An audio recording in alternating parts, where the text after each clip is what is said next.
Bom dia a todos. Sob a proteção de Deus, iniciamos os nossos trabalhos. Declaro aberta a sessão.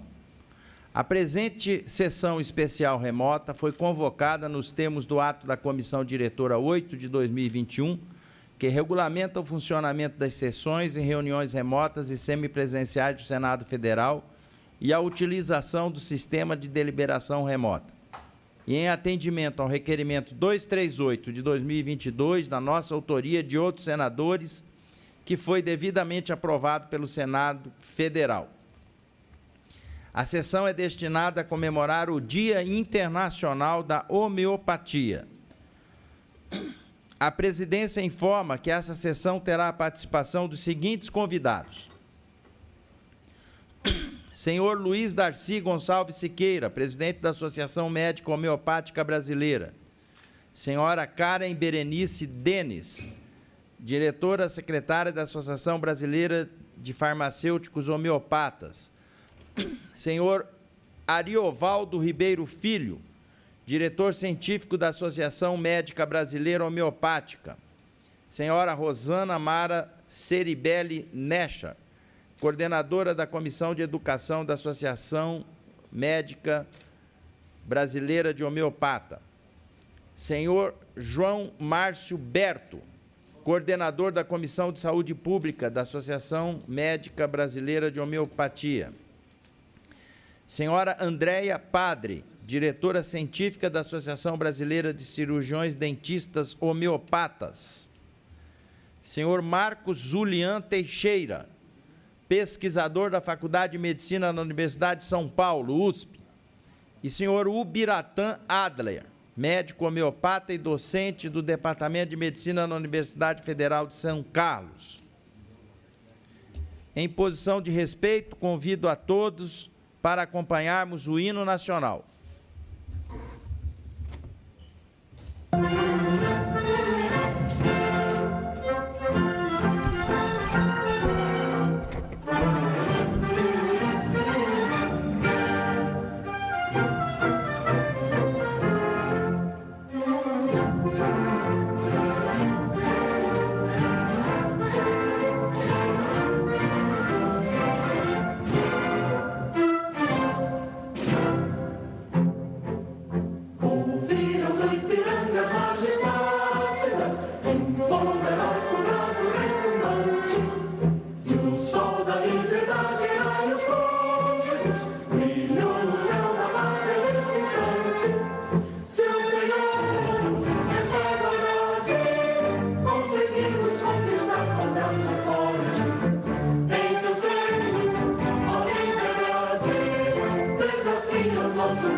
Sessão especial do Senado Federal destinada a celebrar o Dia Internacional da Homeopatia.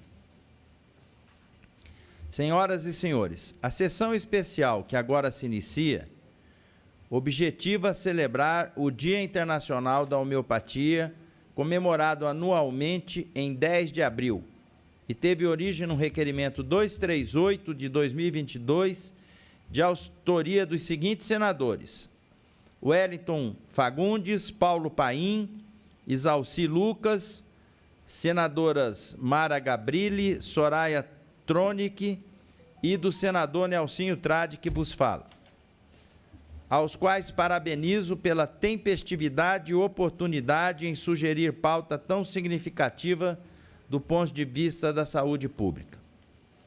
A data 10 de abril é referência ao aniversário de Samuel Hahnemann, médico alemão que iniciou a homeopatia no ano de 1796.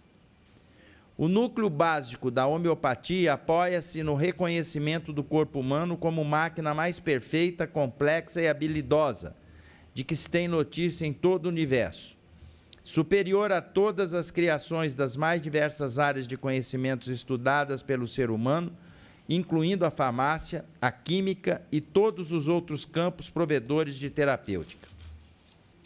Mesmo sem entender por completo o corpo humano ou consegui-lo replicá-lo, a medicina aprendeu a jogar com ele e a seu favor, sendo as especialidades médicas mais efetivas da atualidade aquelas que incluíram o recurso de usar os próprios mecanismos internos e intrínsecos do corpo humano no processo de cura, como a imunologia, que tem sido destaque especial dos últimos 3 anos por ser a linha de frente no enfrentamento da pandemia do Covid-19. Os tratamentos mais modernos, até mesmo na oncologia, abarcaram o propósito de se produzir vacina contra o câncer, estimulando o sistema imunológico a combater por si só a doença, sem a necessidade de medicamentos tóxicos e muitas vezes tão debilitantes quanto a própria enfermidade. A ideia central da homeopatia é essencialmente a mesma: usar de substâncias às quais o corpo humano, sabida e comprovadamente pelos meios científicos, reage para produzir respostas metabólicas capazes e suficientes para estimular o processo de autocura. Isso feito de forma amena, em pequenas doses, de modo a não provocar agravo ao doente, respeitando o princípio médico da não maleficência.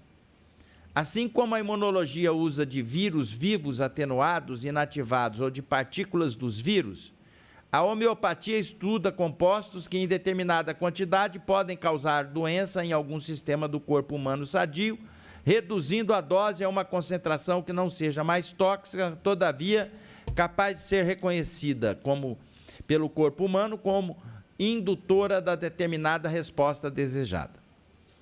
O processo de adoecimento é individual, bem como deve ser também o processo de cura. Essa é a base da filosofia que orienta a homeopatia, cujo fundamento é uma abordagem holística do médico sobre o ser humano.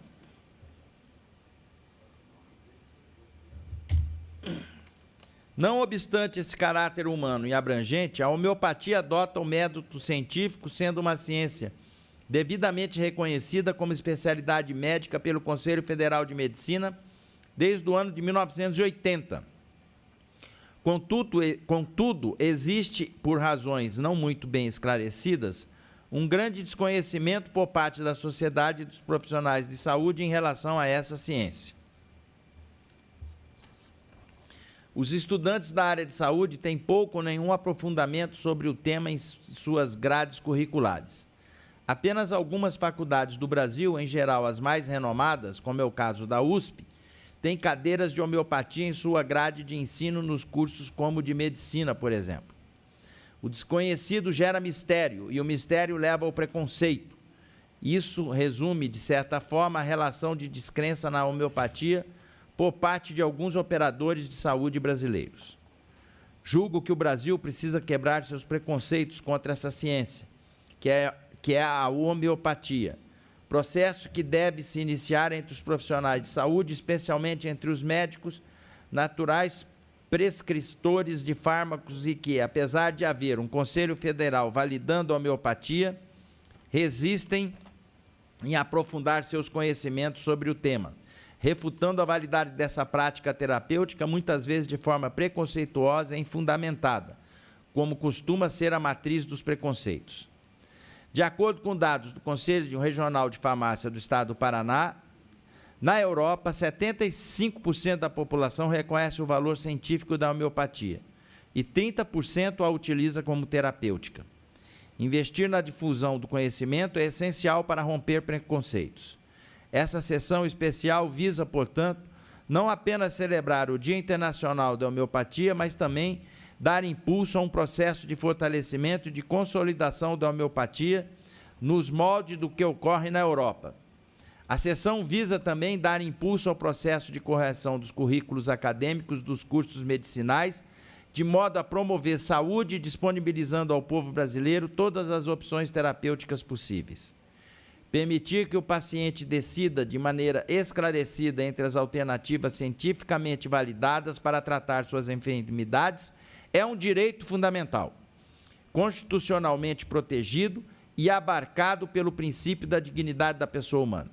De modo que é dever nosso aqui do Senado e do Conselho e do Congresso Nacional fomentar o fim do desapreço pela homeopatia frente às outras especialidades médicas. O Brasil é o maior parque de farmácias homeopáticas do mundo. Nossa população respeita e se beneficia dessa ciência e tem mais de 200 anos. Com mais investimento da disseminação adequada desse conhecimento nos centros de ensino terapêutico, nosso povo poderia ser favorecido com menos toxicidade farmacológica e mais saúde. Era o que eu tinha a dizer. Muito obrigado. Agora, nós vamos dar uma dinâmica na participação de todos, antes, porém, saudar a presença de todos nessa rica tela virtual, de pronto, alertando, em função do horário que temos aqui a ser respeitado, que cada palestrante terá direito a 5 minutos, sendo prorrogável a tempo necessário após soar os 15 segundos, que é um mecanismo automático aqui do computador, o tempo necessário para a conclusão do seu raciocínio. De pronto, passo a palavra ao nosso colega médico, nosso amigo, senhor Luiz Darcy Gonçalves Siqueira, presidente da Associação Médica Homeopática Brasileira, por 5 minutos. Bom dia, senador, bom dia a todos. Gostaria inicialmente de saudar o nosso presidente dessa sessão especial, senador Nelsinho Trade, representando aqui todos os nossos senadores, e o presidente do Senado Federal, senador Rodrigo Pacheco. Agradeço já de imediato pelo reconhecimento da homeopatia. Saúdo os demais componentes da mesa, nosso vice-presidente da MHB para a região Sudeste, diretor científico, Dr. Ariovaldo Ribeiro Filho, nosso querido amigo, um dos mais renomados pesquisadores em homeopatia, Dr. Marcos Julián Teixeira, nossa amiga e parceira, diretora de educação da MHB, doutora Rosana Mara Ceribelli Nechar, nosso estimado amigo diretor de saúde pública da MHB, Dr. João Márcio Berto, representando a Associação Brasileira de Farmacêuticos Homeopatas, doutora Karen Berenice Denez, doutor Ubiratã Ader, docente do Departamento de Medicina da Universidade Federal de São Carlos, e doutora Andréa Padre, diretora científica da BCDH. Senador, devo fazer referência ao apoio que Vossa Excelência sempre deu à nossa especialidade, como médico, vereador por 2 mandatos, deputado estadual, nas suas 2 gestões à frente da Prefeitura de Campo Grande, no Mato Grosso do Sul, e agora como senador, apoiando nossas iniciativas no auxílio à saúde pública, nas epidemias que frequentemente enfrentamos e sempre acolhendo nossas demandas no âmbito dessa Casa Legislativa. Hoje estamos comemorando o Dia Internacional da Homeopatia, ocorrido no dia de ontem, 10 de abril, em homenagem ao nascimento do fundador dessa arte médica, Dr. Christian Friedrich Samuel Hahnemann, nascido em Meissen, na Alemanha, em 1755 e falecido em Paris em 1843. Coube-me fazer uma introdução que será depois explicitada pelos meus colegas no que tange à homeopatia no Brasil, pesquisa, ensino, SUS e na farmácia homeopática. Então, uma breve história do aniversariante. Hahnemann, filho de pintor de porcelanas, teve uma infância feliz com seus 3 irmãos, costumava vagar pelos montes e tinha grande admiração pela natureza e pelas plantas em particular. Seu pai era carinhoso, mas de princípios rígidos, e ensinava pela ação, agir e ser sem parecer. Aos 12 anos de idade, era um adiantado aluno de humanidades. Aos 14, já substituía o professor de grego em suas aulas. Aos 20 anos, em 1775, decidiu estudar medicina na Universidade de Leipzig. Antes, deixou uma tese para os seus professores, A Maravilhosa Conformação da Mão do Homem. Ao final de 2 anos, decepcionado com o ensino em Leipzig, transferiu-se para Viena, onde foi recebido pelo Dr. Quarin, médico da Imperatriz Maria Teresa, que dirigia o Hospital dos Irmãos da Misericórdia. Em 1779, Hahnemann vai para Erlangen, na Alemanha, para defender sua tese e doutorar-se. Enquanto aguardava a realização da prova, lecionava grego, latim, inglês, hebraico, italiano, sírio, espanhol e alemão. Em 10 de agosto deste ano, defendeu sua tese, Considerações sobre as causas e o tratamento dos estados espasmódicos, recebendo o grau de doutor em medicina. Instalou-se em Hestad, uma cidade de 3 a 4 mil habitantes, centro de minas de cobre. Nesta época, correspondia-se com José Bonifácio de Andrade e Silva, o patriarca da independência do Brasil, sobre assuntos de mineralogia. Casa-se em 17 de novembro de 1782 com Johanna Leopoldina Henriqueta Kuchla, com quem teve 11 filhos. Neste ano, publica os primeiros ensaios médicos, onde há um artigo sobre o câncer, despertando o interesse do mundo médico para si. Dos 30 aos 35 anos, de 1785 a 1790, Hahnemann escreveu trabalhos originais e traduziu obras estrangeiras que, reunidas, apresentam mais de 3.500 páginas. Destes trabalhos, destaca-se o envenenamento pelo arsênico, determinando os meios de detectar seu envenenamento. Com isso, contribuiu para a proibição livre de sua venda como pó para a febre. Hahnemann observara a ausência de base científica da terapêutica da sua época, sem uma lei diretriz, sem previsão. Uma medicina que fazia sofrer os doentes, onde era comum a aplicação de cáusticos violentos e sangrias. Então, fecha seu consultório e passa a viver de traduções, trabalhando dia e noite. Não clinicava, mas continuava estudando a medicina à procura de algo que ele não sabia, mas pressentia existir, uma lei racional de cura. Ele já compreendia que a primeira condição para usar com vantagem os medicamentos era conhecer seus efeitos sobre o organismo humano. 15 segundos. Até que em 1790 traduz a matéria médica de William Cullen, editada em Edimburgo, 1788, e não se convence da ação terapêutica do quinino no tratamento da malária ser devida a uma ação fortificante sobre o estômago. Assim, a primeira experimentação de quina permitiu reformular o antigo princípio da similitude. Então, 1790 é considerado o ano do nascimento da matéria médica homeopática. Vários médicos já haviam realizado experimentos farmacológicos no século XVIII. Hahnemann inovou e sistematizou esses experimentos. Em 1796, publica o primeiro artigo sobre a nova doutrina, ensaio sobre um novo princípio para descobrir as virtudes curativas das substâncias medicinais, marcando assim o início oficial da homeopatia. A partir daí, Hahnemann retoma seu trabalho como médico clínico, obtendo cada vez mais sucesso na sua terapêutica, publicando livros e disseminando a homeopatia pelo mundo. Em 31 de março de 1830, falece a sua esposa. Em 1835, casa-se novamente e muda-se para Paris, onde a homeopatia ganha novo impulso, atraindo médicos do mundo todo e divulgando em seus países, como aconteceu 15 no segundos. Brasil. Cada caso notável foi a cura da filha de Ernest Legovet, membro da Academia Francesa. Sua filha de 4 anos fora desenganada pelos médicos mais famosos de Paris. Hahnemann observou durante algum tempo e no dia seguinte iniciou o tratamento. Houve uma agravação no 10º dia e, por fim, a menina se curou. Isso provocou muita discussão e a Academia de Medicina solicitou ao ministro Guizot que proibisse Hahnemann de exercer a homeopatia. O ministro negou o pedido com essas considerações. Hahnemann é um sábio de grande mérito. A ciência deve ser para todos. Se a homeopatia é uma quimera ou um sistema sem valor próprio, cairá por si mesma. Se for ao contrário, um progresso se difundirá apesar de todas as nossas medidas de preservação. E a academia, antes que ninguém, deve desejá-lo, pois tem a missão de fazer progredir a ciência e de alentar seus descobrimentos. Hahnemann falece em Paris de uma afecção brônquica no dia 3 de julho de 1843, aos 88 anos de idade. E citando o Dr. Martin Dins, diretor do Instituto para a História da Medicina da Fundação Robert Bosch, Stuttgart, Alemanha, nos nossos dias, para certos círculos, a homeopatia é considerada como algo do passado.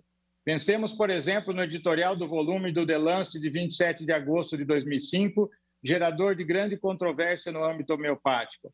Esse volume fazia referência a alguns estudos sobre a efetividade do tratamento homeopático e o editor chegou a propor de acabar com a homeopatia. No entanto, essa posição crítica não é nova, de fato é aduzida há mais de um século.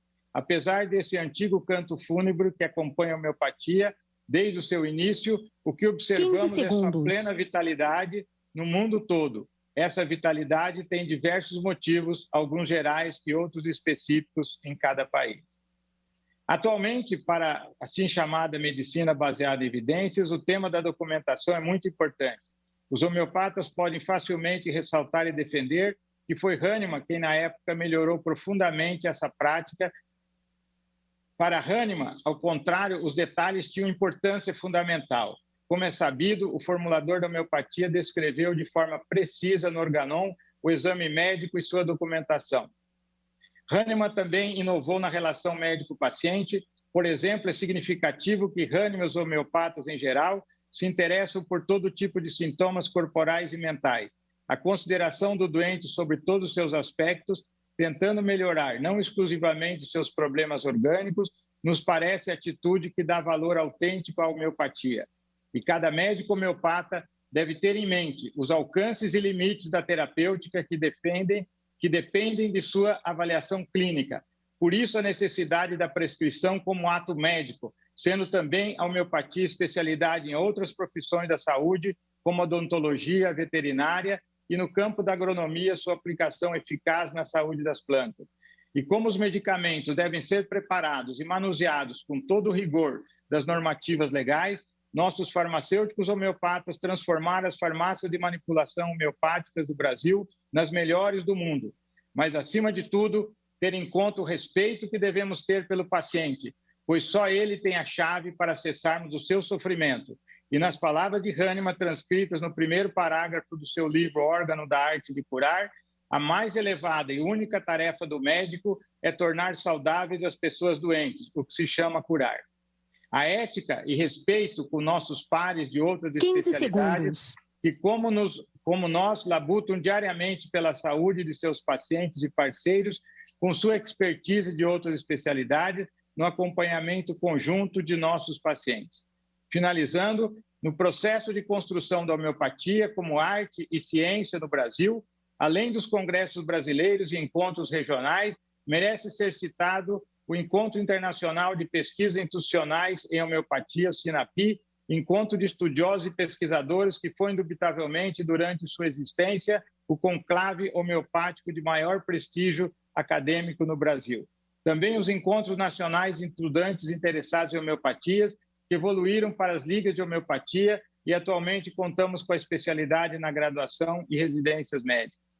Para finalizar, nos escritos menores de James Tyler Kent, médico homeopata americano do século XIX e XX, definiu: o médico homeopata é aquele que acrescenta ao seu conhecimento de medicina um conhecimento especial da terapêutica homeopática e observa a lei dos semelhantes. Passo agora a palavra aos demais membros da mesa. Muito obrigado. Agradeço ao Dr. Luiz Darcy Gonçalves Siqueira, presidente da Associação Médica Homeopática Brasileira. Vamos dar sequência para a gente otimizar o nosso tempo, concedendo a palavra ao senhor Ariovaldo Ribeiro Filho, diretor científico da Associação Médica Homeopática Brasileira, por 5 minutos. Peço para compartilhar a minha apresentação, por favor.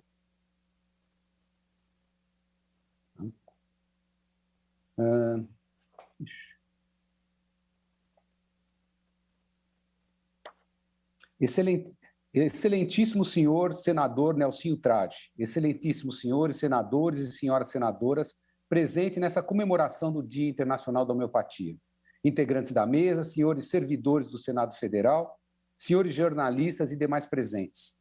Inicialmente, manifesto nosso agradecimento ao Senado Federal, na pessoa de Vossa Excelência, senador Nelsinho Trade, pela iniciativa dessa tão significativa comemoração, e venho apresentar aos senhores uma breve resenha histórica sobre a institucionalização e consolidação da homeopatia no Brasil, demonstrando por que a homeopatia é uma terapêutica tradicional em nosso país, que esse ano comemora 182 anos de prática desde o seu início oficial aqui em solo brasileiro, e por que a população brasileira tem uma simpatia tão grande por essa terapêutica do ser integral. Próximo slide, por favor. Próximo. Foi com a vinda, em 21 de novembro de 1840, do médico francês e discípulo de Samuel Hahnemann ao Brasil, que se inicia o trabalho institucional da homeopatia nesse país. Ele chegou difundindo a homeopatia nos meios de comunicação, criando uma escola e fundando locais de atendimento, inclusive para a população menos favorecida, que não tinha acesso à medicina considerada oficial, criando um vínculo que perdura até os dias atuais. Próximo, por favor. Próximo. O Benoît Hamir, ele fez a fundação da Escola Homeopática do Brasil, no Rio de Janeiro, em 1843. Em 1880, ele funda o Instituto Hahnemanniano do Brasil, pelo decreto 7.794, que existe até hoje e conta com quase 142 anos de existência. Em 1886, pelo decreto imperial 9.557, oficializam-se as farmácias homeopáticas. Aliás, esse regulamento sanitário do Império faz pela primeira vez na legislação brasileira referência aos médicos homeopatas, fazendo da homeopatia uma das primeiras especialidades médicas. Próximo. Próximo.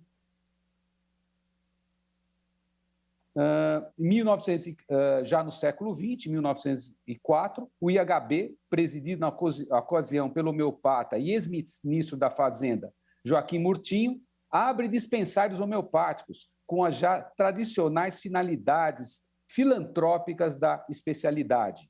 Em 1912, funda-se a Faculdade Hahnemanniana. Próximo.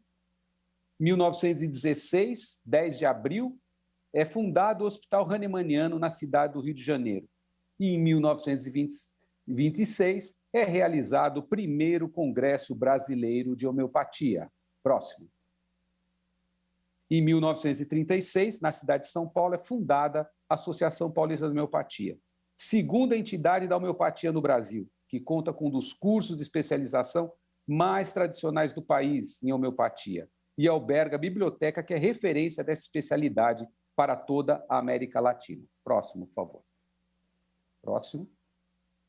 Pode colocar todos. Ainda no século XX, em 1950, Amar Azevedo preside na cidade do Rio de Janeiro o 2º Congresso Brasileiro de Homeopatia. A partir desse momento, os congressos passam a ser realizados bianualmente, sendo que em novembro desse ano teremos o 36º Congresso Brasileiro de Homeopatia, que vem sendo realizado regularmente a cada 2 anos. Em 1952, torna-se obrigatório o ensino de farmacotécnica homeopática nas faculdades de farmácia de todo o país. E em 1965, é regulamentada a manipulação receituária e venda de produtos homeopáticos. Próximo, por favor. Em 1980, o Conselho Federal de Medicina, pela Resolução 1000, inclui a homeopatia entre as especialidades médicas reconhecidas pelo Conselho Federal de Medicina. Em 1987, é realizado em Manguinhos, no Rio de Janeiro, o primeiro encontro de pesquisas institucionais em homeopatia promovido pela Fiocruz e Instituto de Medicina Social da Universidade do Rio de Janeiro.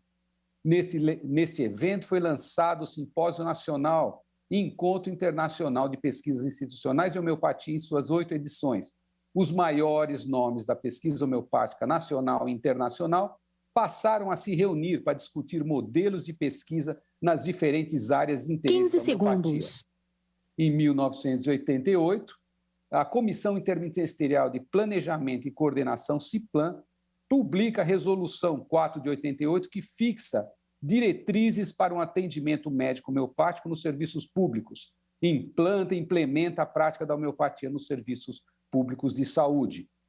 Em 1990, a Associação Médica Homeopática Brasileira, através de convênio com o Conselho Federal de Medicina, passa a conferir os títulos de especialista em homeopatia através de análise curricular e prova escrita, teórica e prática. Em 1993, a homeopatia foi reconhecida como especialidade farmacêutica pelo Conselho Federal de Farmácia. Em 1995, a homeopatia veterinária também é reconhecida pelo seu Conselho Federal de Medicina Veterinária, também como especialidade. No século XXI, agora, já nesse século, em 2004, é inaugurado o programa de residência médica em homeopatia da Unirio. 15 segundos. E em 2006, a portaria 971 do Ministério da Saúde inclui a homeopatia na Política Nacional de Práticas Integrativas e Complementares do Sistema Único de Saúde, o SUS. Na sequência, 2015, fecha-se o ciclo das entidades com prática regulamentada da homeopatia, sendo o Conselho Federal de Odontologia, por meio da resolução número 160, de 2 de outubro, reconhece a homeopatia como especialidade odontológica. 2017, a Câmara Técnica de Homeopatia do Conselho Regional de Medicina do Estado de São Paulo publica o dossiê de evidências científicas de homeopatia, documento de máxima importância, pois nos apresenta um levantamento de pesquisas nas várias áreas, demonstrando a cientificidade da homeopatia. Próximo. As dimensões científicas da homeopatia. Primeiro, então, temos as evidências científicas. No caso, a pesquisa em homeopatia no Brasil, ela tem as evidências experimentais, tanto na área médica, farmacêutica, veterinária, odontologia, agronomia e também no âmbito social, histórico e antropológico, com pesquisas básicas, laboratoriais, clínicas e saúde coletiva. Tem a ação das ultradiluições e os ensaios clínicos, considerando a individualização do paciente. Na área clínica, temos, próximo, por favor, a graduação e pós-graduação, na área de educação e ensino, a graduação e pós-graduação, a residência médica e a formação básica para generalistas, médicos do SUS e especialistas em outras áreas. Próximo. Agora sim, na área clínica, o papel importante da homeopatia no tratamento das doenças crônico-degenerativas, diabetes, hipertensão, as doenças autoimunes. Nas especialidades, é muito utilizada a homeopatia na pediatria e também na geriatria, ginecologia, obstetrícia, cuidados paliativos, saúde da família, psiquiatria e outras especialidades. Próximo.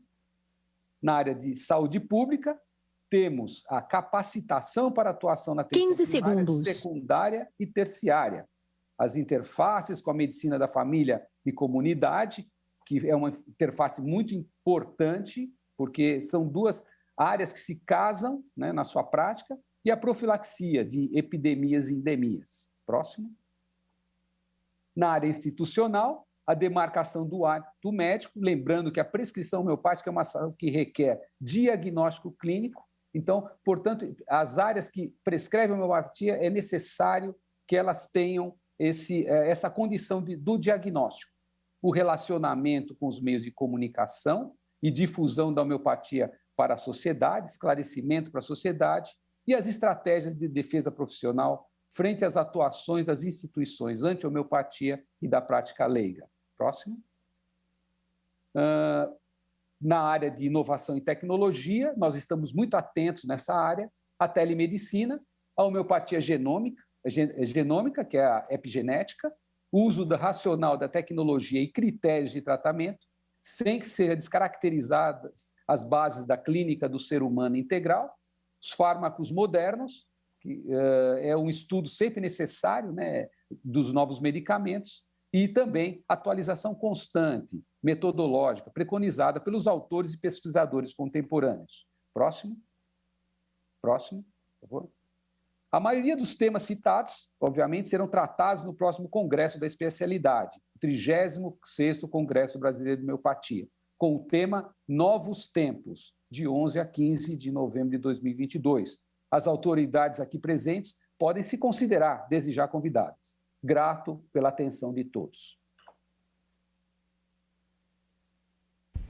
Agradeço as palavras do senhor Ariovaldo Ribeiro Filho. De pronto, senhor Marcos Julian Teixeira, pesquisador da Faculdade de Medicina da Universidade de São Paulo. 5 minutos.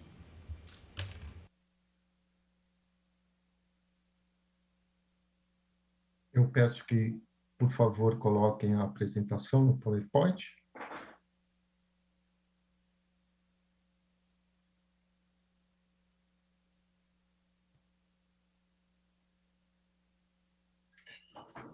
Pois não. Próximo, por favor. Vamos falar nessa apresentação sobre pesquisa científica em homeopatia. Antes de começar, eu gostaria de parabenizar e agradecer o senador Nelsinho Trade por essa oportunidade de esclarecer a sociedade de um assunto tão importante e muitas vezes utilizada por grupos de pseudocéticos e pseudocientíficos na deturpação do que é realmente a homeopatia. Próximo, por favor. Vamos abordar o dossiê especial Evidências Científicas em Homeopatia, elaborado pela Câmara Técnica de Homeopatia do Conselho Regional de Medicina em 2017 e publicado em 3 edições independentes na Revista de Homeopatia, uma publicação da Associação Paulista de Homeopatia. Próximo, por favor. Os princípios homeopáticos estão aqui, eu nem irei falá-los, porque na apresentação magna do senador Nelsinho Trade, ele trouxe de uma forma fantástica esses princípios. Princípio da similitude terapêutica, experimentação patogenética homeopática das substâncias em pessoas sadias, o medicamento individualizado e o medicamento dinamizado. Esses princípios são alvo das várias linhas de pesquisa existentes. O que mais escutamos, trazido pela mídia de massa, pelas redes sociais, são pós-verdades e fake news sobre a homeopatia. O mantra falso e depreciativo disseminado diversas vezes e repetidamente é que não existem evidências científicas que comprovem os princípios homeopáticos e a eficácia da homeopatia. Próximo, por favor. Isso é uma estratégia pseudocética e pseudocientífica usada por esses grupos que veem na deturpação da homeopatia um modo de vida e que esclarecemos de uma forma bastante elucidativa no ano passado, num artigo publicado na Revista da Associação Médica Brasileira, Estratégias Pseudocéticas e Pseudocientíficas usadas em ataques na homeopatia. Próximo, por favor. Para, então, suprir a sociedade das bases científicas e trazer um compêndio que traz o estado da arte da pesquisa. Como falamos, a Câmara Técnica de Homeopatia, que é um órgão de assistência técnica do CREMESP em questões que envolvam temas pertinentes a cada especialidade. Próximo, por favor. Reuniu os seus participantes, pesquisadores e convidados expertos em áreas específicas para elaborar um dossiê brasileiro, em conformidade com outros dossiês publicados em outros países e em outras línguas. Próximo, por favor. No período de fevereiro a julho de 2007, os integrantes da Câmara Técnica de Homeopatia do Conselho Regional de Medicina se reuniram e elaboraram as diversas revisões narrativas de pesquisa nos vários campos da ciência. Próximo. Esse dossiê foi publicado, como falamos, em julho de 2017, na revista de homeopatia da Associação Paulista de Homeopatia. Primeiramente, numa edição online em português. Esse dossiê aborda 9 revisões narrativas das diversas linhas de pesquisas existentes no campo da homeopatia, que são semelhantes às linhas de pesquisa existentes em outras áreas da medicina, e 2 ensaios clínicos duplo cego e placebo controlados, desenvolvidos por integrantes da própria Câmara Técnica e instituições de referência brasileiras. Próximo, por favor. Abordando no editorial, eu como editor convidado, eu ajudei a organizar esse dossiê, a gente traz e elucida esse enorme campo de centenas, milhares de estudos experimentais aos que clamam pelas evidências científicas em homeopatia. Próximo. Na primeira revisão, Homeopatia, um breve panorama dessa especialidade, foi feito uma revisão narrativa sobre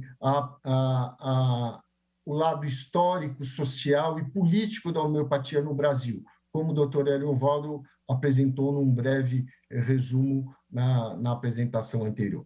No segundo artigo, na segunda revisão narrativa, nós mostramos o panorama mundial da educação médica em terapêuticas não convencionais, tanto na homeopatia como na acupuntura. Mostramos diversos países em que a homeopatia é ensinada para graduandos, pós-graduandos, residentes e médicos nas diversas áreas da medicina. Próximo, por favor.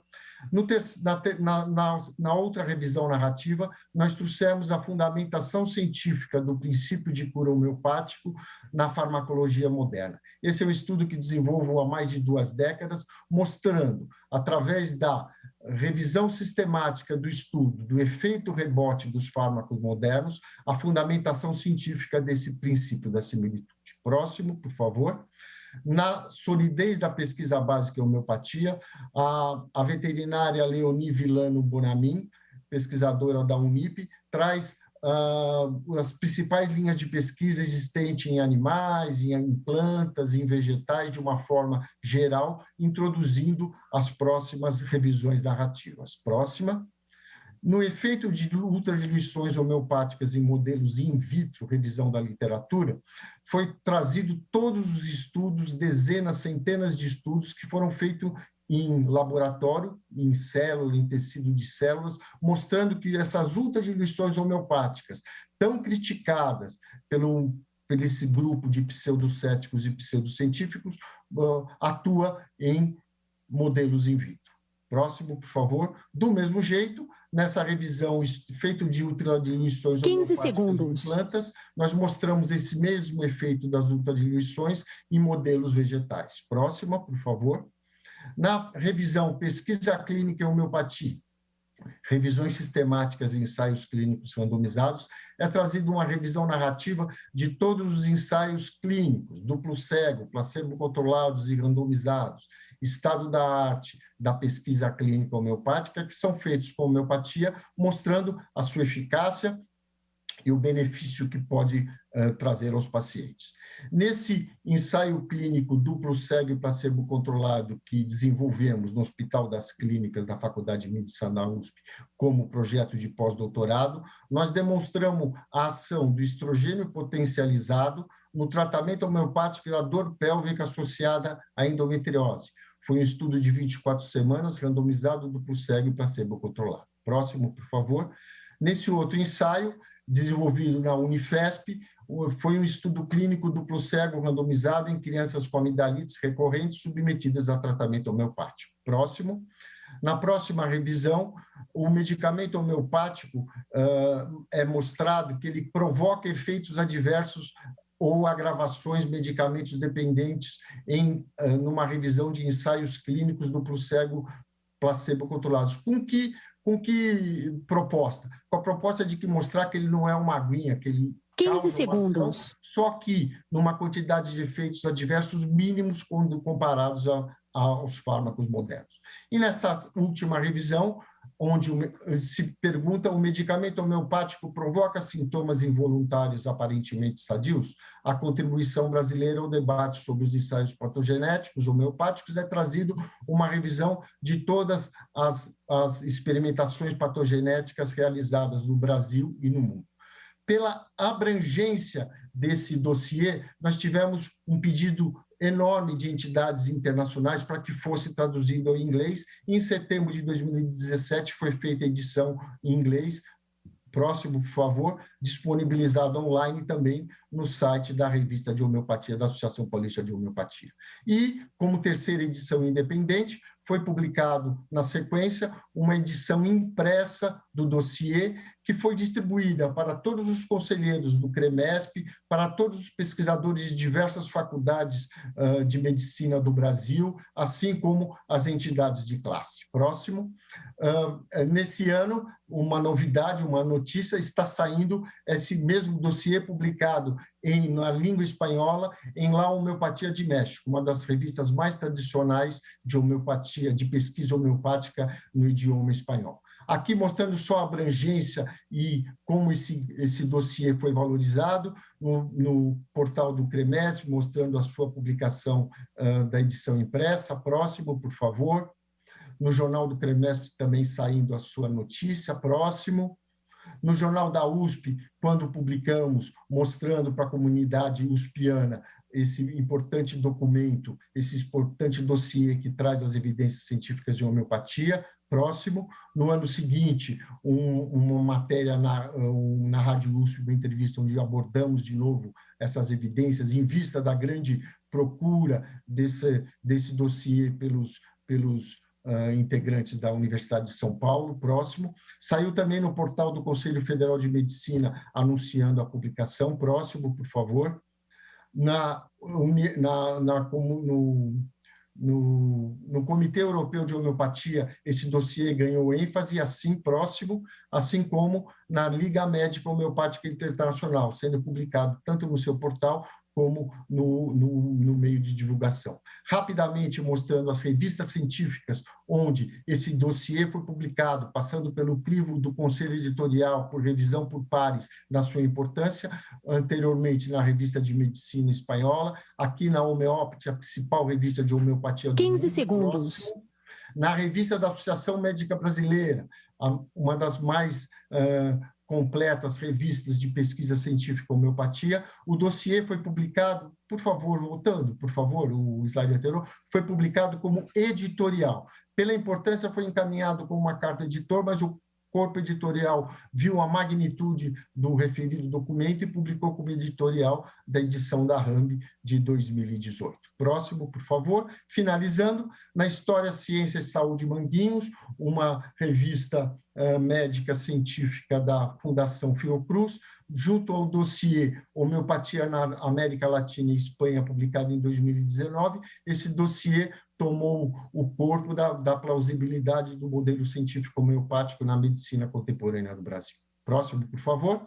Aqui está no site da Câmara Técnica de CREMESP, além de todas essas indicações, todos esses dossiês estão disponibilizados online para que qualquer um da sociedade possa consultá-los e comprovar essas verdades que estamos falando. Próximo, por favor. Não podemos deixar de repetir a frase de Albert Einstein, quando ele publicou as suas teorias físicas e foi contestado pelo meio científico da época. Triste época. É mais fácil desintegrar um átomo do que um preconceito. Próximo. Eu gostaria de agradecer a oportunidade e parabenizar mais uma vez o senador Nelsinho Trade pela iniciativa. Muito obrigado. Agradecemos ao senhor Marcos Zulian Teixeira. Agradecemos ao senhor Marcos Zulian Teixeira, pesquisador da Faculdade de Medicina de São Paulo, a USP. Registro a presença do senador Espiridião Amin, de Santa Catarina. Seja bem-vindo. De pronto, passo a palavra à senhora Rosana Mara Ceribelli Nexan, coordenadora da Comissão de Educação da Associação Médica Homeopática Brasileira, por 5 minutos. Bom dia, excelentíssimo senador Nelsinho Trade e demais autoridades presentes.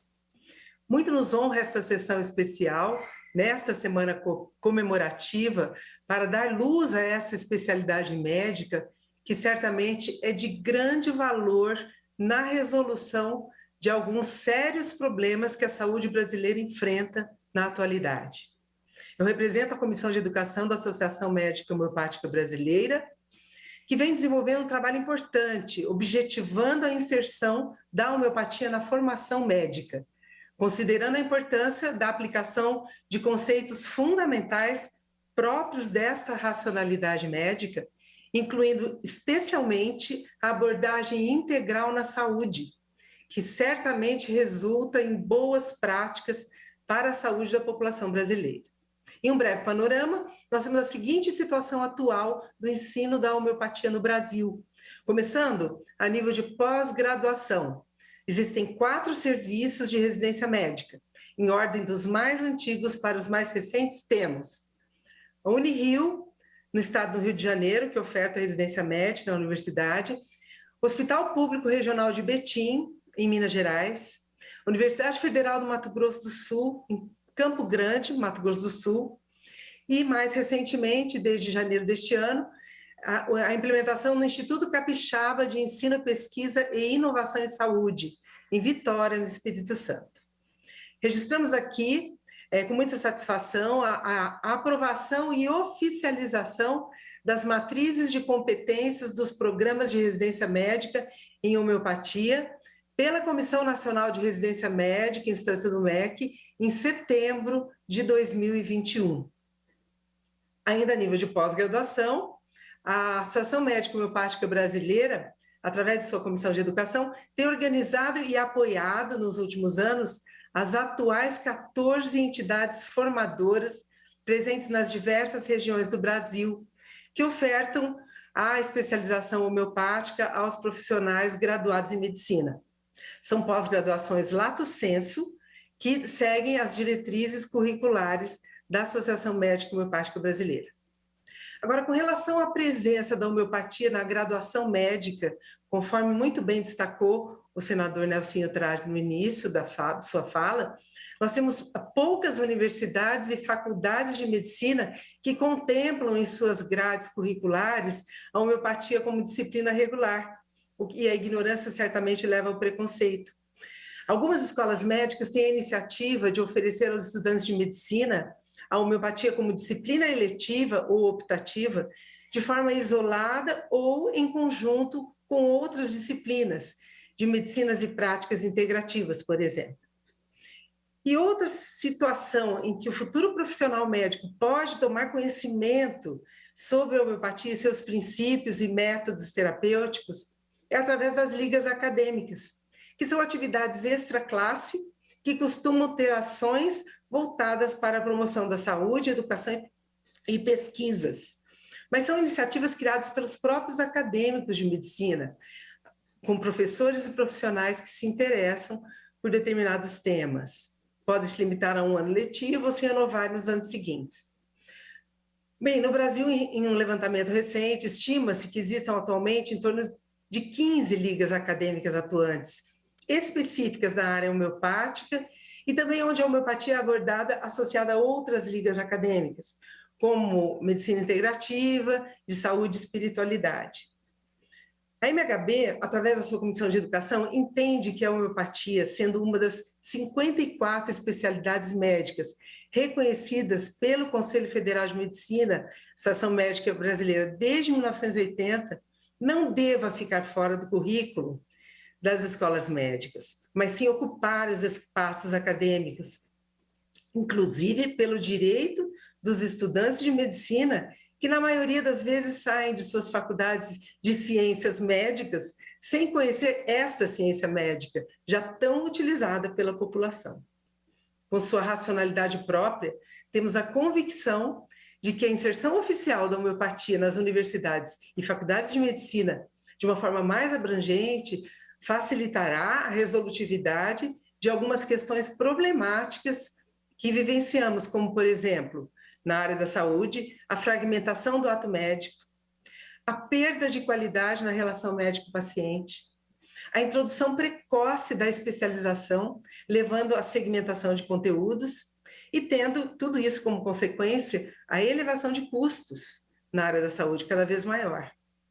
Nós acreditamos que a apresentação do modelo e método homeopático na graduação certamente virá contribuir para que o futuro profissional, ainda em formação, incorpore 15 segundos. a potencialidade complexa e integrativa na sua educação médica.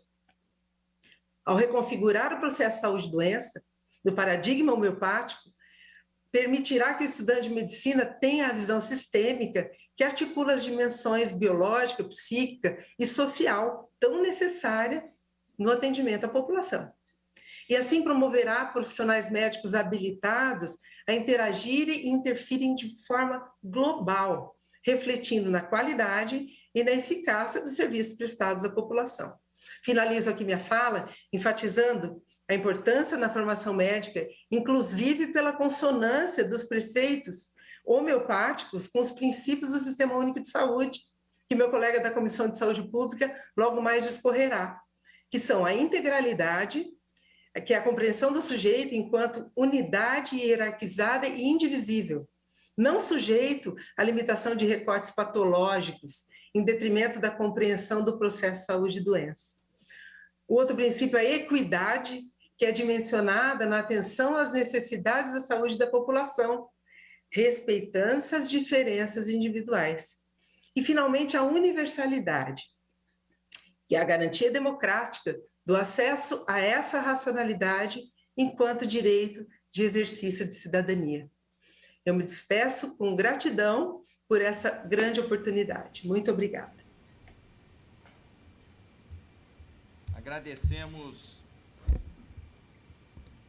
Agradecemos a senhora Rosana Mara Ceribelli Necha.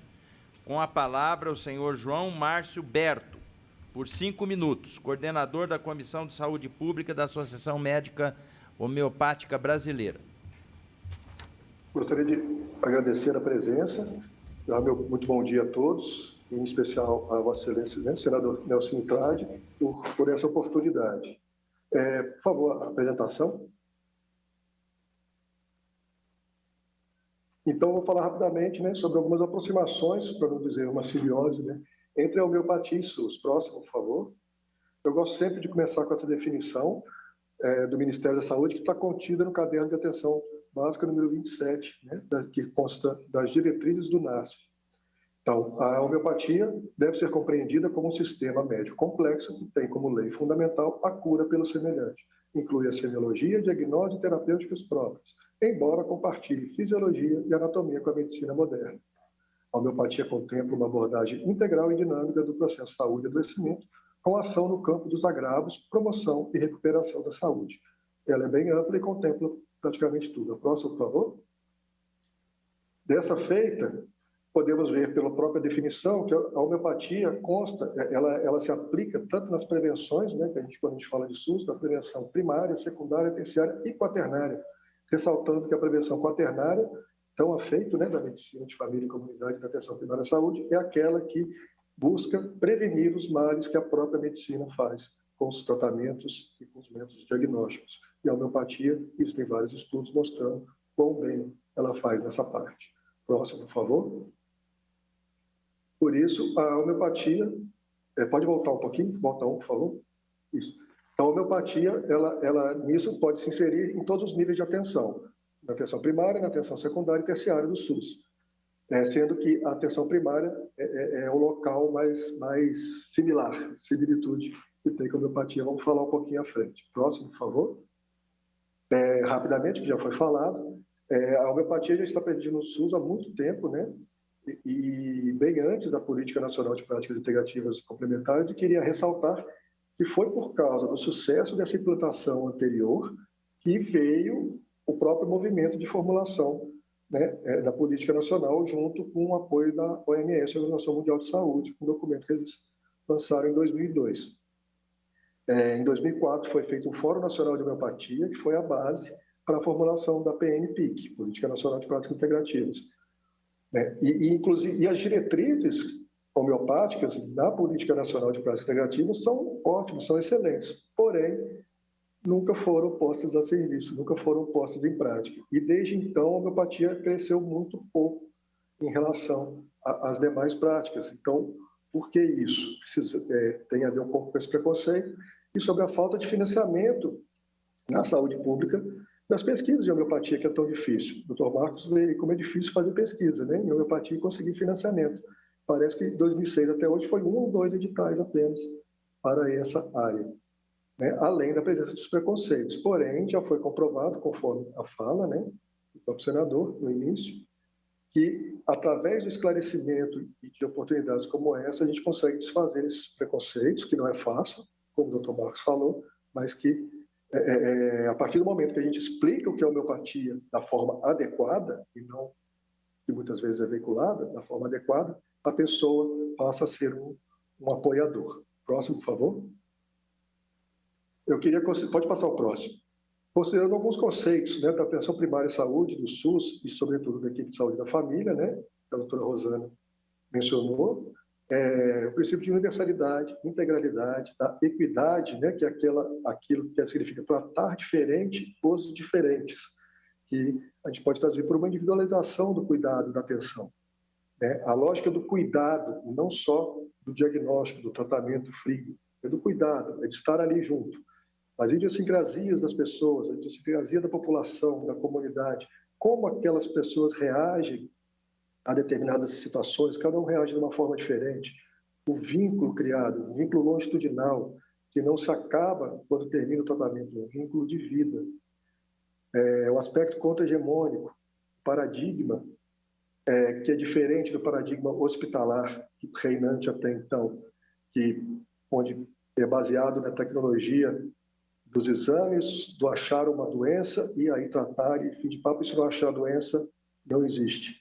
Né? E a tecnologia desarmada, essa lógica é hospitalar, né? Então, a atenção primária à saúde vai contra isso, vai no cuidado e na recepção da pessoa como um todo.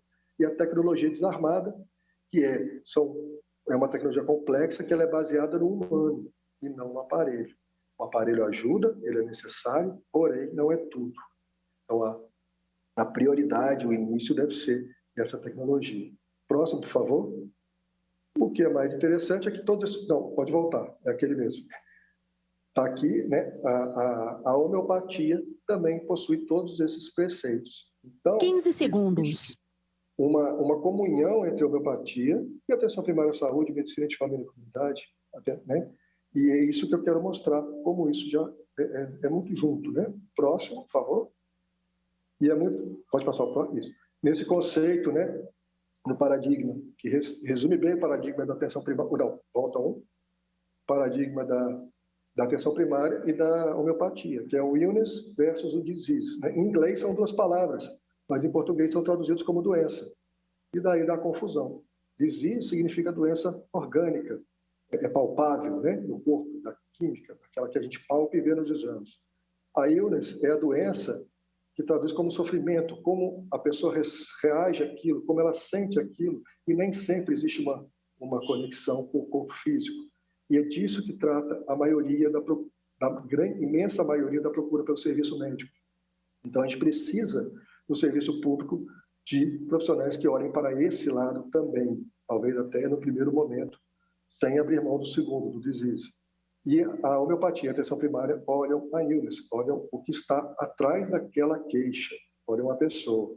O médico de família disse uma vez, que eu gostei muito, que eu compreendo, mostrando como é similar, né, a filosofia da medicina de família e da homeopatia. Eu sei que a pessoa está sentindo aquilo, não é orgânico, mas é pelo trabalho que ela tem, a sobrecarga de horário, a condução, enfim, todos os problemas sociais que permeiam isso e coletivos, né? Mas eu só tenho a fluoxetina para dar para ele. Eu sei que não vai resolver isso. Porém, a homeopatia pode ir além, né? E outras práticas também, e trazer essa pessoa para ela buscar, né, os seus altos fins existenciais, buscar algo mais na vida e conseguir enxergar e reagir de forma diferente. Essa que é a grande contribuição que a homeopatia pode dar dentro do serviço de saúde público. Próximo, por favor. E terminando já, o conceito de racionalidade, só rapidamente desenvolvido por Vadel Terezinha Luz na década de 80 ainda, só para mostrar que existem diferentes formas de enxergar a medicina. Tá? E eu não posso olhar uma lente, por exemplo, eu não posso olhar a homeopatia somente com as lentes da biomedicina, ela chama de biomedicina a medicina oficial hoje em dia, né? Eu preciso ampliar esse olhar, né? E quando eu amplio esse olhar, tudo faz sentido, tudo se ajeita, tá? E tudo pode andar. O que é importante aqui é que a homeopatia compartilha algumas dimensões com a biomedicina. E daí a importância da formação adequada, como a Rosana ressaltou. É preciso, para se praticar a homeopatia, ter conhecimento de clínica, fisiopatogenia, poder elaborar prognósticos para não iludir o paciente. Próximo, por favor. Então, rapidamente, as possibilidades. Eu brinco, né, que o médico de família ele deve ter o treinamento em homeopatia. A medicina de família e a homeopatia tem muito para fazer juntos. E sugiro, né, a verdadeira formação de uma federação partidária entre as duas 15 segundos. especialidades, ok? E fazendo isso, eu creio que a gente vai poder ampliar muito o cuidado no SUS, ainda mais. Tá? Já foram feitas algumas experiências desse curso, junto à Fiocruz Brasília, ano passado, deu esse fórum, né? Isso aí está presente no canal do YouTube da Fiocruz, vocês conseguem achar, foi apoiado pela Associação Médica Homeopática Brasileira. Próximo, por favor. E, então, eu gostaria de terminar só relembrando essa filosofia, Ubuntu, que é uma filosofia de origem africana, que diz, resumindo, eu sou porque nós somos.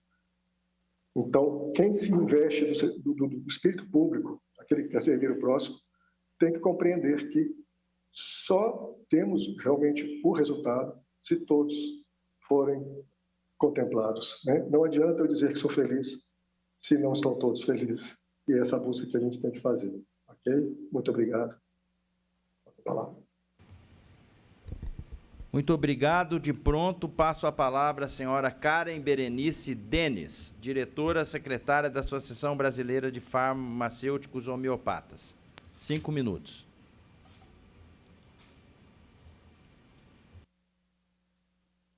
Bom dia a todas e todos presentes. Primeiramente, eu expresso os meus agradecimentos ao excelentíssimo senador Nelsinho Trade, presidente dessa sessão solene, pelo honroso convite, e estender meus agradecimentos por todo o seu apoio e pela oportunidade e a iniciativa em abordar com relevância o tema da homeopatia, pois ontem comemoramos, então, o nascimento de Samuel Hahnemann, o pai da homeopatia. Cumprimento também os demais parlamentares aqui presentes e, ao cumprimentar o presidente da Associação Médica Homeopática Brasileira, Dr. Luiz Darcy Siqueira, eu cumprimento os demais convidados da mesa. O direito à saúde, como já bem falado, é um direito social constitucionalmente garantido. O Brasil, com mais de 200 milhões de habitantes, possui um sistema único universal, integral e gratuito a toda a população, o que representa um grande desafio quando falamos de equidade.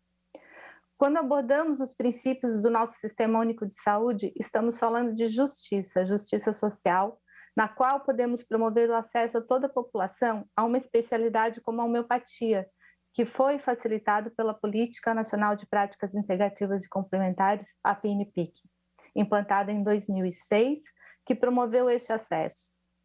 Promover acesso a toda a população ao atendimento homeopático é uma questão de equidade, considerando que grande parte da nossa população não tem condições de buscar este atendimento na iniciativa privada e quem dirá pagar pelo medicamento.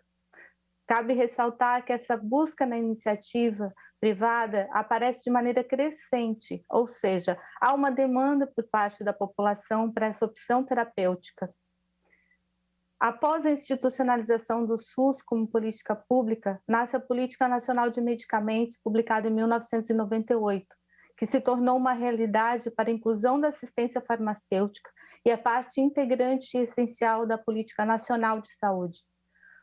houve a necessidade de avançar ainda mais e caminhamos então para a Política Nacional de Assistência Farmacêutica, que se estrutura em uma construção mais ampla da assistência farmacêutica, demarcando como política norteadora um conjunto de ações voltadas à proteção, promoção e recuperação da saúde, tendo o medicamento como insumo essencial e visando acesso ao seu uso racional.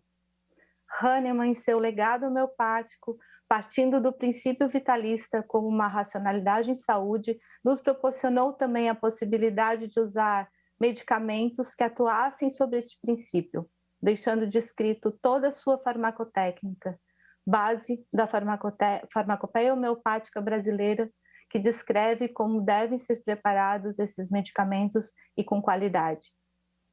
A Política Nacional de Práticas Integrativas e Complementares trouxe para a Política Nacional de Assistência Farmacêutica a necessidade de inserir no rol do Sistema Único de Saúde diversos medicamentos relacionados a esta política, e dentre estes, os medicamentos homeopáticos, que bem manejados na clínica homeopática demonstram eficácia e segurança de uso.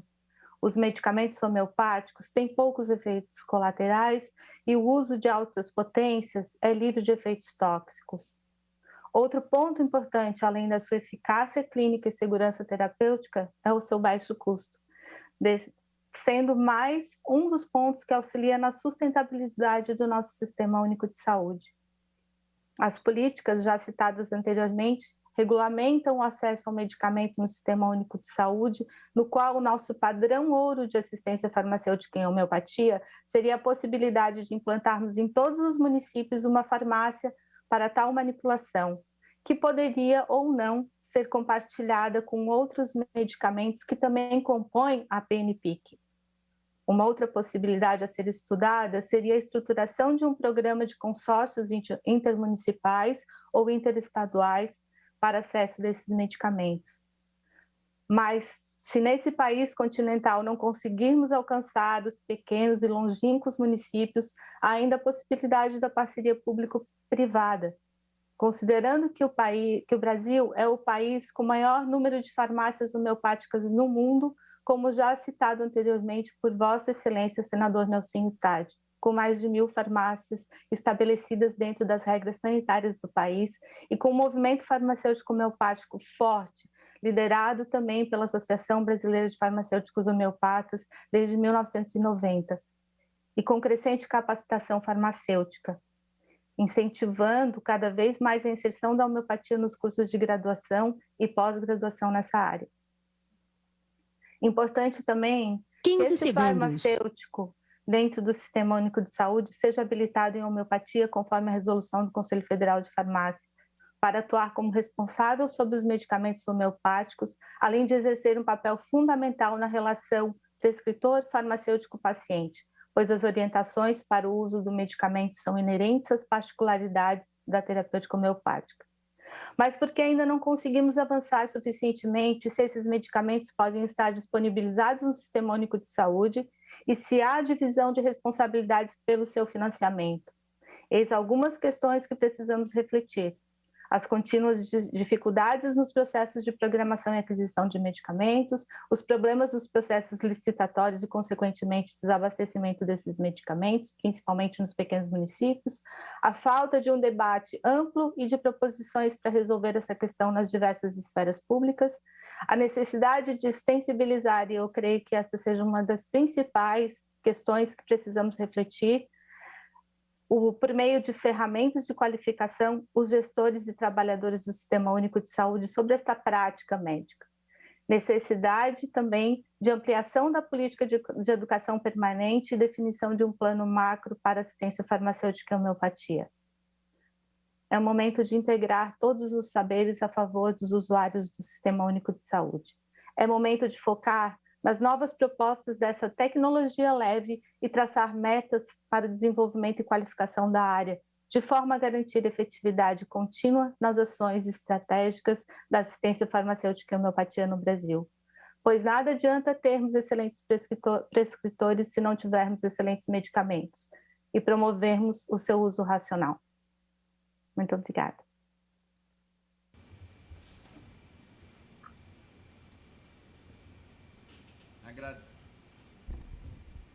Agradecemos a senhora Karen. Com a palavra, a senhora Andréia Padre, diretora científica da Associação Brasileira de Cirurgiões Dentistas Homeopatas, por 5 minutos. Bom dia a todos.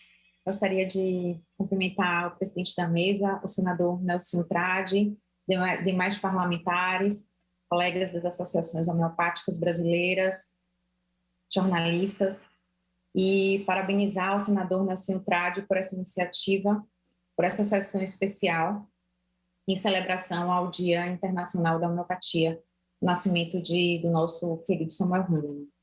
É uma alegria muito grande estar aqui entre vocês, representando a odontologia brasileira, a odontologia homeopática brasileira, né, e dizer que a odontologia, assim como a homeopatia, ela vem ao longo da sua existência tentando mostrar a sua importância para a promoção da saúde bucal e geral do indivíduo, né? Infelizmente, ainda nos dias atuais, nós precisamos lembrar as pessoas, lembrar os dirigentes, lembrar os profissionais da saúde, os pacientes, de que a boca faz parte do todo, de que a saúde bucal interfere na saúde sistêmica e vice-versa. Então, a COVID nos mostrou isso claramente, que doenças bucais interferem na saúde do indivíduo e que doenças sistêmicas interferem também na saúde bucal. Então, a homeopatia na odontologia, ela nos mostra claramente e propõe, na verdade, e evidencia essa importância dessa saúde bucal e a importância da presença do cirurgião dentista na promoção dessa saúde do indivíduo. Então, a odontologia homeopática tem crescido bastante no Brasil, no âmbito privado, nas pesquisas, mas nós precisamos e queremos mais. A odontologia homeopática brasileira precisa estar mais presente nas equipes do SUS, nas equipes de saúde pública, de promoção de saúde pública, justamente porque a boca faz parte desse todo. Então, nós aproveitamos a oportunidade aqui para poder solicitar apoio dos parlamentares brasileiros, né, que nós temos encontrado, inclusive, do próprio senador Nelsinho Trade, para que o cirurgião dentista homeopata esteja presente mais efetivamente nessas equipes. Por exemplo, nós somos uma especialidade desde 2015, reconhecida pelo Conselho Federal de Odontologia, e nós não temos ainda o nosso CBO, que é o Código Brasileiro de Ocupação. Então, nós estamos crescendo, né? A odontologia homeopática brasileira tem crescido muito, inclusive internacionalmente, com respaldo internacional, com as nossas pesquisas, mas nós precisamos estar mais próximos, né? E estar atuando juntamente com os demais profissionais da saúde nas equipes multidisciplinares, porque a boca faz parte desse todo, a odontologia é importante para a promoção de saúde do brasileiro e essa especialidade, a homeopatia, como todos disseram, né, desde o início deste evento, ela ela vislumbra uma terapêutica capaz de promover e de curar mesmo, né, e promover a saúde. Então, eu gostaria de agradecer mais uma vez a oportunidade de estar entre vocês, a iniciativa do senador, e encerrar a minha fala com um dos trechos de um dos poemas de Gregório de Matos, né, que resume exatamente tudo isso que a gente falou aqui, que diz o seguinte, que a parte... Fechou aqui que o todo sem a parte não é todo. A parte sem o todo não é parte, mas a parte o faz todo sendo parte. Não se diga que é parte sendo todo. A odontologia faz parte do todo. A odontologia faz parte do indivíduo. Então, como um clamor da odontologia brasileira, que nós precisamos, sim, integrar mais as equipes multidisciplinares. Muito obrigada.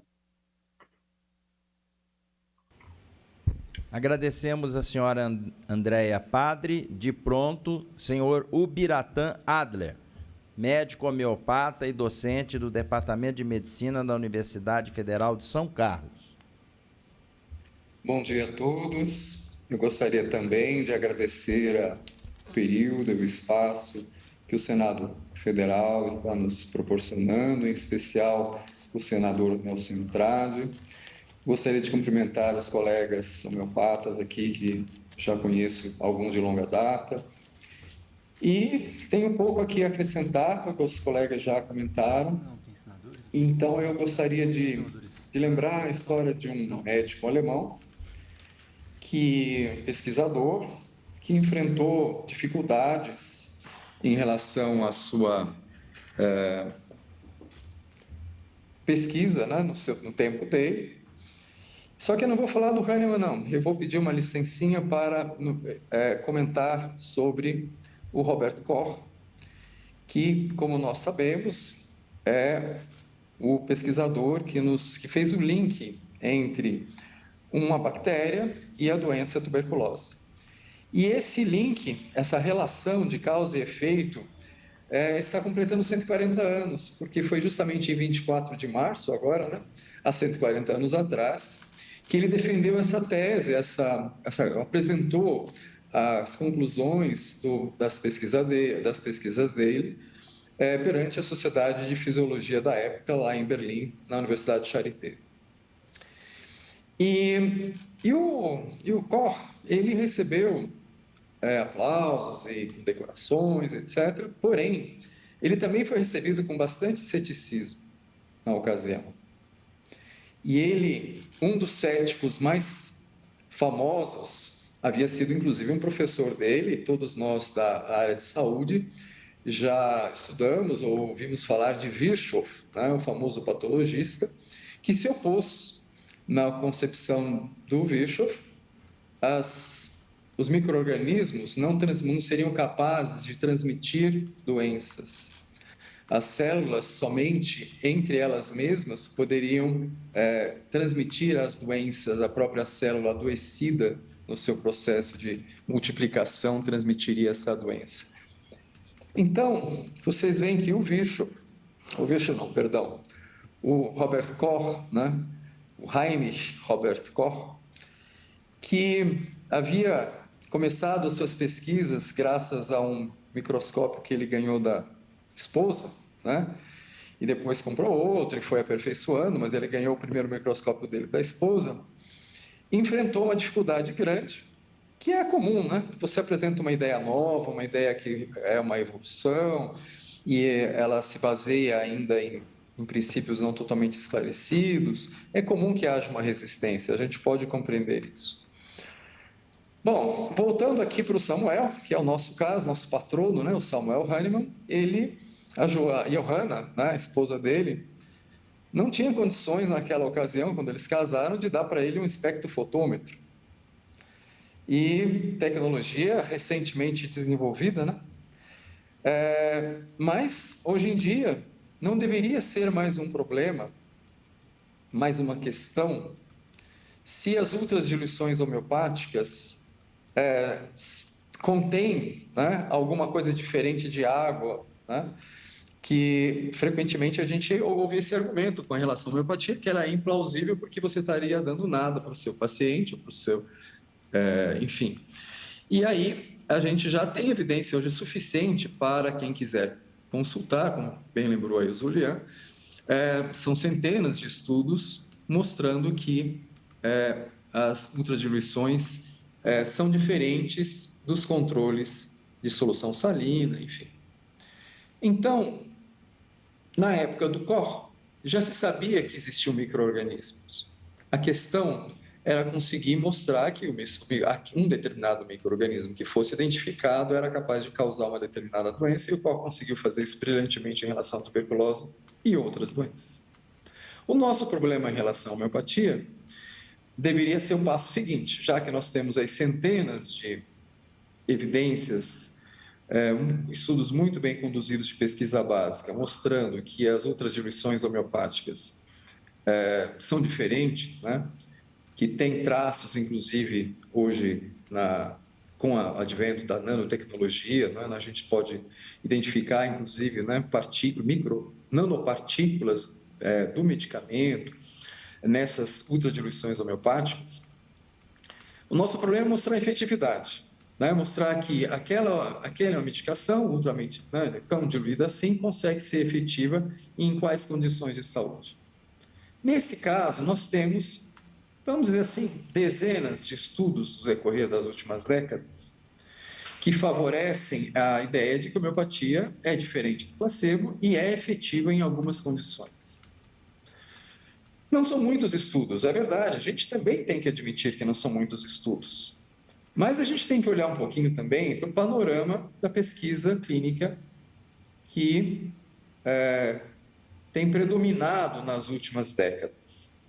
A pesquisa, e há um estudo, um artigo muito interessante na última edição agora de março do British Journal of Medicine, tratando sobre essa questão da medicina baseada em evidências, né? Por quê? Porque a medicina baseada em evidências hoje é 15 um segundos. Bastante sofisticado de pesquisa clínica que requer uma equipe multidisciplinar, muito capacitada, mas requer muito dinheiro para ser executado. Um estudo clínico hoje, ele requer a colaboração de profissionais durante meses ou anos, e isso custa caro. E esses estudos são patrocinados pela indústria farmacêutica, que obviamente tem interesse em comercial em divulgar seus produtos. Ok, e a homeopatia? Como é que a gente se insere nessa pesquisa? Como é que a gente consegue financiamento para a pesquisa clínica? Né? Esse eu acho que é o nosso principal desafio hoje, além de formar grupos de pesquisa, capacitados, etc., é conseguir reunir evidência, ampliar as evidências que já existem, ampliá-las, qualificá-las, né? Mas para isso a gente precisa de financiamento. E eu acho que essa é uma oportunidade perante o Senado Federal de fazer essa pergunta: será que não mereceríamos, né, uma oportunidade de pesquisa séria e perene, independente do governo de plantão? Porque verba da indústria farmacêutica para pesquisa em homeopatia clínica não vai ter, né?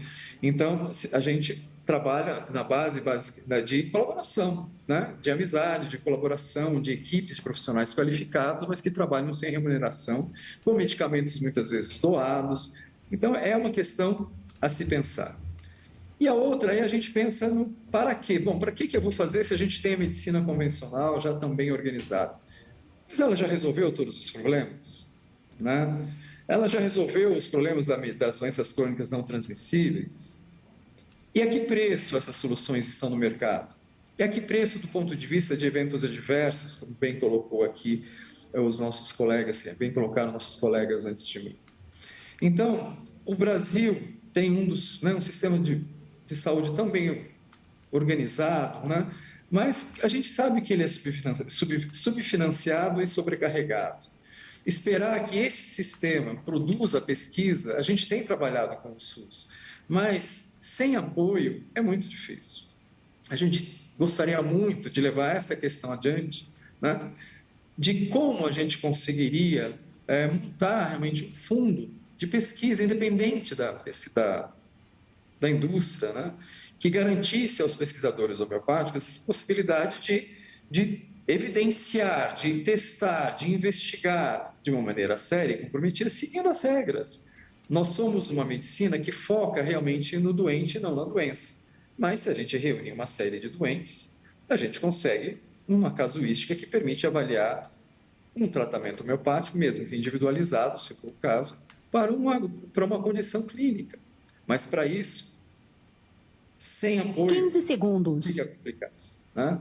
Então, eu gostaria de deixar essa questão para que nós possamos trabalhar de uma maneira integrativa, respeitando já a orientação do próprio Hipócrates, que existem situações clínicas em que a abordagem é pelos semelhantes, e existem as situações clínicas que é pelo contrário, né? Ele já tinha colocado essas duas possibilidades.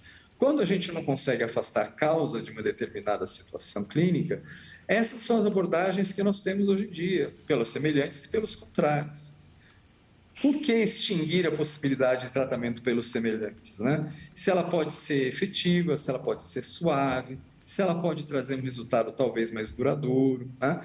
Mas para que a gente possa amadurecer nesse debate, nós precisamos de financiamento, né? Senão, a gente vai ter muita dificuldade de conseguir consolidar a homeopatia dentro desse novo cenário da medicina baseada em evidências. Muito obrigado. Obrigado a todos.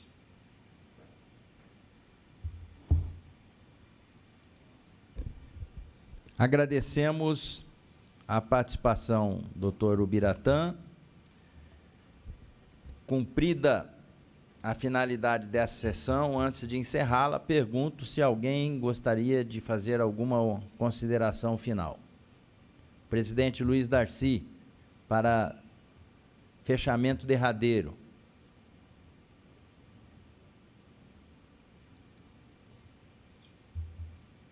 Eu quero aqui deixar a nossa gratidão, nosso reconhecimento ao senador Nelsinho Trade e também parabenizar e agradecer profundamente cada colega que aqui explanou, porque foi muito enriquecedor para a nossa comunidade homeopática, também para os nossos pacientes e todos aqueles que nos ouviram e vão nos ouvir através do canal do YouTube da TV Senado. Então, quero, de público, agradecer a cada colega aqui, cada amigo presente que contribuiu de sobremaneira para enriquecer essa sessão especial e também aos senadores que estejam nos assistindo e todas essas propostas e sugestões aqui levantadas, que possamos alavancar e possamos dar um destino, que eu acho que uma sessão especial promove essas coisas. Então, o nosso agradecimento imenso ao Senado Federal, na presença do senador Nelsinho Trade. Muito obrigado.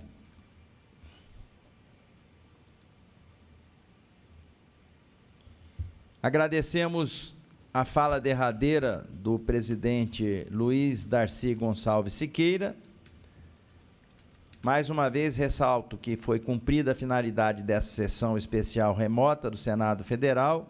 Agradecemos as personalidades que nos honraram com as vossas participações. Declaro encerrada a presente sessão, desejando uma excelente semana para todos.